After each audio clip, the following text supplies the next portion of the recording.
Si Pradyumna, ang anak ni Krishna at ni Rukmini. Si Pradyumna ay kilala bilang muling pagkakatawang tao ni Cupid o Kama, ang Diyos ng pag-ibig sa isang nakaraang yugto ng kanyang kasaysayan. Ang kwento ng kanyang pagsilang, pagkakahiwalay sa kanyang ina na si Rukmini, at muling pagkikita nila ay detalyado sa Krishna Book, Chapter 55. Si Pradyumna ay isinilang kay Rukmini, ang pangunahing asawa ni Krishna sa Dwarka. Isa siyang napakagandang sanggol, at dahil sa kanyang taglay na karisma at kagandahan, agad siyang naging tampok ng galit ni Sambara, isang demonyo may matagal nang alitan kay Krishna. Alam ni Sambara sa pamamagitan ng mga propesiya na si Pradyumna ang magiging sanhi ng kanyang kamatayan. Dahil dito, pagkatapos ng kapanganakan ni Pradyumna, dinukot siya ni Sambara mula sa palasyo at itinapon sa karagatan. Ang sanggol ay nilamon ng isang dambuhalang isda. Subalit sa pamamagitan ng banal na pagkakataon, ang nasabing isda ay nahuli ng mga mangingisda at dinala sa kusina ni Sambara. Sa kusina ni Sambara, natagpuan ang kanyang lingkod na si Mayabati, ang sanggol sa loob ng isda.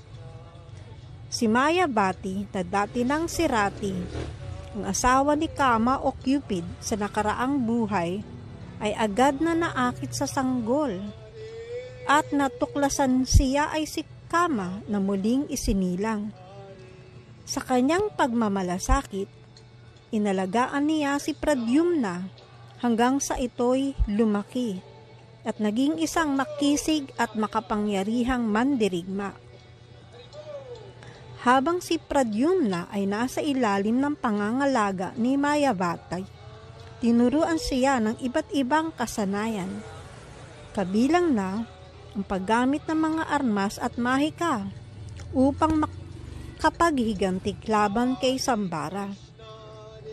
Gumamit si Mayabata ng kanyang kaalaman sa mahika upang tulungan si Pradyumna sa pagpatay kay Sambara.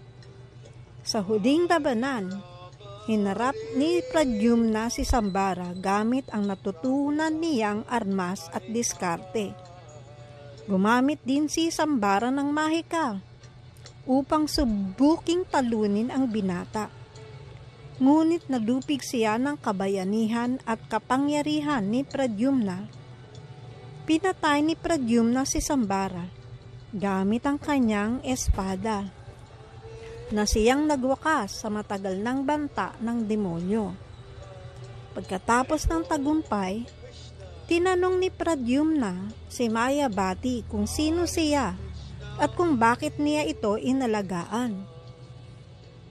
Pinaliwanag ni Mayabati ang lahat tungkol sa kanyang tunay na pagkatao bilang si Kama, ang anak ni Krishna at Rukmini, at ang kanyang layunin na talunin si Sambara.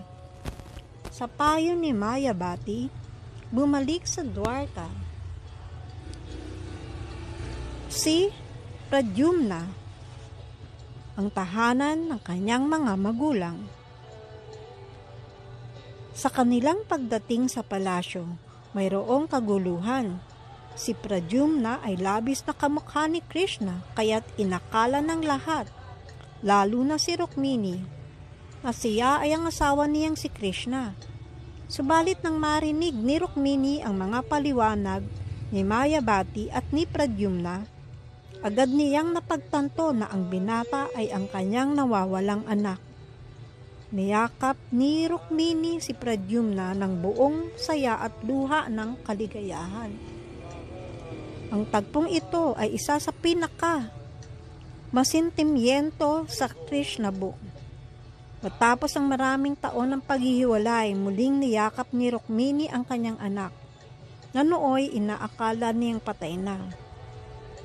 Ang mga luha ng kaligayahan at pasasalamat ay umagos mula sa kanyang mata.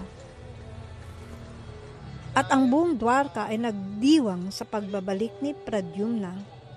Maging si Krishna ay natuwa sa muling pagkikita ng mag-ina. At pinuri niya ang kabayanihan ni Pradyumna laban sa kanyang tagumpay